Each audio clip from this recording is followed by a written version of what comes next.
Need a penny? Take a penny. Have a penny? Of course you do. There's no need to brag about it.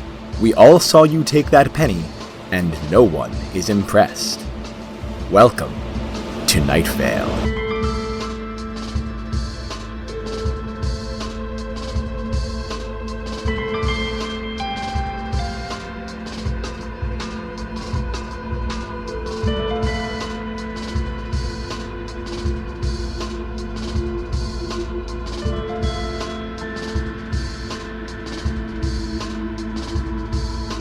There are numbers in the sky. Sorry, wait, I began all wrong. Let me try that again. Hello, listeners. There are numbers in the sky. There we go, that's much better. It's always best to begin a conversation with a pleasant greeting, even if the topic of conversation is a grim one, and the person you are greeting can't say hello in return. Or rather, they can say hello, but since the person you are hypothetically speaking to is on the other end of a radio, you won't hear if they say hello back to you. But I digress, primarily because I'm beginning to confuse myself with who each of us is in this example, and it's giving me goosebumps. Okay, one more time, and then I'll go on with the very important, time-sensitive news, for sure. Promise. Hello, listeners. There are numbers in the sky, and they are changing. The numbers appear to be in a font that looks sort of like an old digital clock, but not quite. Like someone used the internet to search for old digital clock font and just picked the second or third on the list, and projected them as numbers into the sky. There are 4 numbers, and they're changing at varying rates. Reports say that one number changes every second, one number changes every 10 seconds, one number changes every minute, and one number changes so infrequently that nobody can be bothered to check how often it changes. Time, you know? One reporter said. Like, you get it, right? She doesn't get it, just... time. While it's impossible to say for sure, it does seem as though the numbers are a countdown. 4 numbers, representing the abstract of time, hurtling inexorably to a sudden halt when every number reads 0. Who knows what might happen then? Perhaps it will be the end of the world, or at least of all time as we know it. Perhaps a very large horn will sound, and this will not be indicative of anything. Perhaps it will be the signal for a great war, or an alien invasion. That would certainly be a relief, as October is Surprise Humanity with Violent Invasions Month, and we have yet to see a single violent invasion. Really, supernatural and or otherworldly forces, get it together. We've only got a handful of weeks left. Whatever the case may be, the numbers are changing downwards, and according to those watching, we have anywhere between 5 minutes and the remainder of time itself until they all reach 0. More on this story as it develops. But first, a public service announcement. Cars in Night Vale have stopped working. Maintenance teams are on site, everywhere, all over Night Vale, to fix the immobile vehicles. The maintenance teams have pointed out that it's only cars that aren't working, so if you drive a truck, minivan, megavan, motorcycle, double-decker tour bus, triple-decker motorcycle, velociraptor, shoebox, Galapagos tortoise, cumulonimbus cloud, or a Volkswagen Jetta, you should still be good to go. All of Night Vale's Volkswagen Jetta owners, that is to say, Night Vale's only Volkswagen Jetta owner, that is to say, Telly the barber, complained that a Volkswagen Jetta is, indisputably, a car. The maintenance teams reminded Telly the barber that anything could be disputed for any reason at any time by anyone, and Telly the barber sheepishly returned to his Jetta and continued on his way. Expect delays anywhere that cars exist, or perhaps have ever existed. More on the numbers in the sky. It would seem that the lower the numbers get, the higher the numbers get. Wait, let me... The lower the numbers get... Okay, I get it. I understand it. But there are certainly better ways to phrase that. I believe what this report meant to say was, the smaller the projected numbers appear to be in worth, where worth is accounted for with a value assigned by human understanding of quantity rather than any sort of deeper philosophical worth, The more the projected numbers appeared to reach a higher altitude from the perspective of we tiny few humans on Earth that can see them, even though when looked at from a grander perspective, direction, size, and in fact numbers have no meaning. And really, I wish the report had just said that in the first place. Could have saved a whole lot of time, not to mention confusion. Nonetheless, the numbers are counting down, and yet they are getting, physically, higher. So now there's that. Listeners, have you ever thought about your bones? Just wondering. Because I don't think about my bones much, but now I'm starting to wonder if, before this moment, I ever thought about my bones at all. I've thought about my teeth, of course. We all think about our teeth at least 3 times a week, whenever the tooth time siren plays from above the sheriff's secret police station. But our bones? That's a different topic entirely. And I just started thinking about them just now and wondered, am I alone? Well, I know I'm not alone anymore. If you weren't thinking about your bones before, I can only imagine that you are now.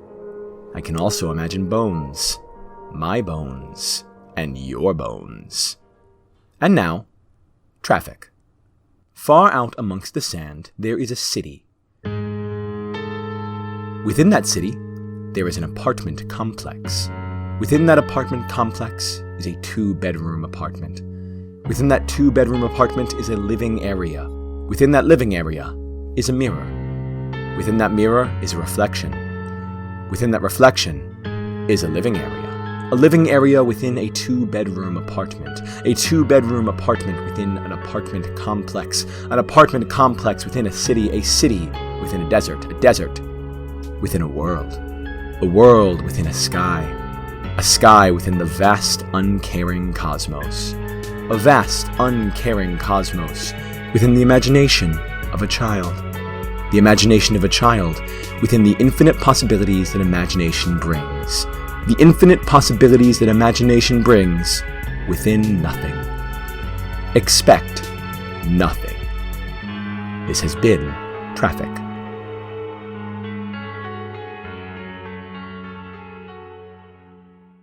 Listeners, I'm receiving frantic reports that the first number of the 4 projected in the sky has reached 0.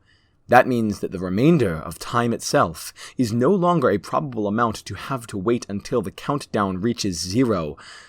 In response to this, people have done nothing. Nobody knows what to prepare for, and a stubborn few citizens who have wisely chosen to remain anonymous still don't believe that time is working again anyway. And so, we wait. And as much as waiting is something, it is also nothing. More on this, sometime, probably, in the next few minutes. Probably. Maybe. Maybe not. Probably not. And now, a word from our sponsors. There's something in your wallet. It's there every time you open it, and it's never quite what you expect it to be. You reach into your wallet to pay for your 6-inch classic meatball hoagie that you requested at the corner store, but instead of a slightly crumpled, well-used $5 bill, you withdraw a 6-inch classic meatball hoagie. You attempt to pay for the sandwich that was prepared for you with the one your wallet has produced. You cannot. You leave the store feeling uneasy. After a lovely first date with a lovely brown-haired man, you insist that you'll at least take care of the tip. The man agrees, but his face goes white as you place the tip on the table. Instead of a few ones and a handful of quarters you didn't know what to do with, you place on the table 3 human fingers. The man does not walk you home after the date. He said that the fingers didn't bother him, but that he just wasn't looking for something serious right now. You begin to pay for less and less. You try to go out with friends and hope that they offer to pay for meals. You begin begging on the streets for scraps because eating like a pauper at least means that you won't pull any more locusts out of your accursed wallet, because there is something in your wallet. It's there every time you open it, and it's never quite what you expect it to be. As you flee from local law enforcement who have tracked you down after your petty theft has escalated into a grand crime spree, a desperate attempt to never have to pay for anything again, you hide in a dark alley, drenched in your own sweat, clutching the only thing you have left. You hear frantic and numerous footsteps as the police draw closer and closer to you, guns drawn, ready to do what the law demands of them to keep the people safe. With shaking fingers, you open your wallet and withdraw what lies in wait within. This message brought to you by Capital One. What's in your wallet? Listeners, the second number in the sky has just reached 0. We are trusting our most eagle-eyed reporters with this, as the numbers are now quite far away, high in the sky, occasionally obstructed by clouds. But a homeless person with a telescope and an eye patch insists that there is now less than 1 minute until whatever is going to happen, happens. The managers at the Moonlight All-Night Diner are offering half-priced appetizers until the countdown reaches 0 in order to make good use of the unpredictable laws of nature and really show those clowns at Applebee's what's up. Those clowns at Applebee's frowned when they heard that last part. Or maybe that's just the way their makeup looks. It's hard to tell with those clowns at Applebee's. Oh, I'm getting word that the third number has reached 0. It will be only seconds until the countdown reaches its end. What will happen? What will this countdown change? Maybe it will change the world. Maybe it will change your mind. Maybe, just maybe, it will change the weather.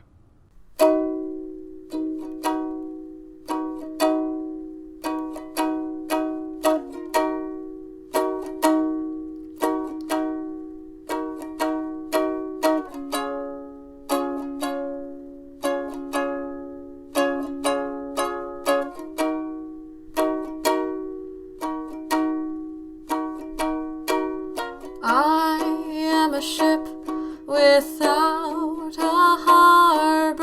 I am a ship without a port. I am a ship who's never known a dock or pier of any sort. I am a vessel seeking fortune, but who do I bestow this gift? Who set my poor ship a-sailing? Who set this sad barge adrift? Someone set me this quest. I chase the horizon at their behest. Someone I cannot recall, a face that I've lost to the spray of the squall. I am a ship without a captain. I think perhaps there was one once. Maybe he was lost at sea days ago, or maybe months. I am a crew without a compass, that too lost beneath the waves. Maybe we are soon to follow, destined for pelagic graves. I wanna know which way to sail. Where does my wind blow? I'm lost to the gale. I wanna know which way to roam, where to lay anchor, which way is home.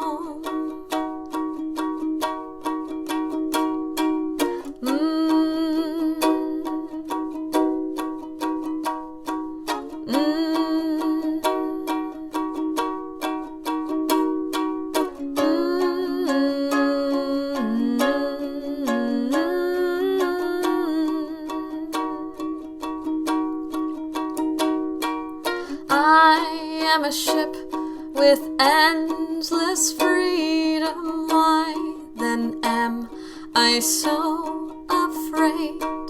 I cannot go back to shore. How I wish I'd never strayed. I am a ship with many harbors, but which one is the right to choose?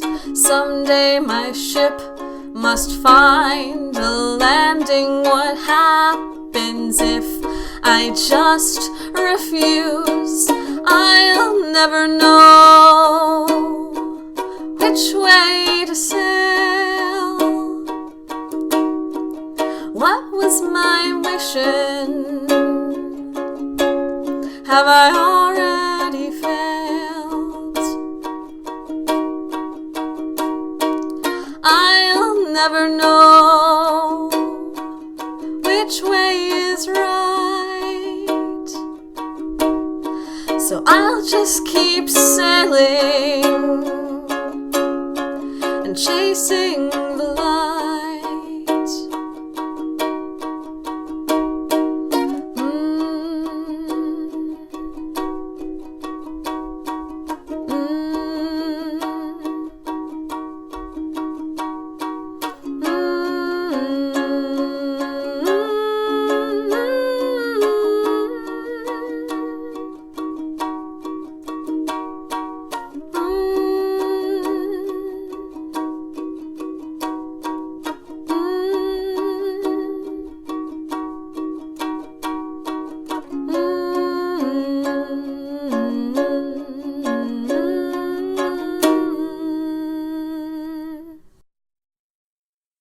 Ladies and gentlemen, ladies, gentlemen, children, adults, particularly lively skeletons, atoms that have yet to be conceived into the idea of a human being, and everything in between.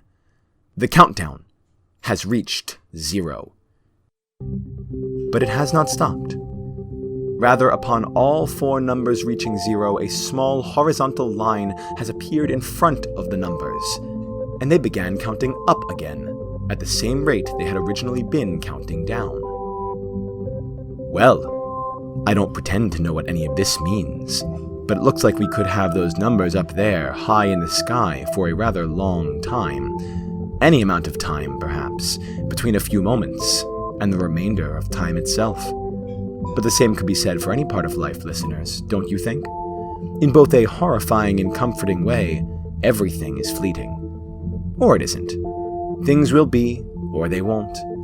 There's a comfort in knowing that every bad thing in life will, eventually, fade away, and every good thing in life, as long as it exists, could potentially go on for an eternity. Of course, on the other side of that coin, the good things could end immediately and the bad could extend endlessly, forever. But I choose not to think about that. I choose to let that uncomfortable, unpleasant fact slip from my mind, much as a series of glowing numbers slip from my view in the sky, indefinitely counting upwards, or downwards, perhaps, but no longer my concern. After all, if you can't see something, does it even really exist? Makes you think. Or at least, it makes me think, and then I make you think. Stay tuned next for the sound of 4 calling birds, each trying to call each other and leaving repeated voicemails, ever more frustrated that they are unable to reach each other because they're always calling at the exact same time. Good night, Night Vale. Good night.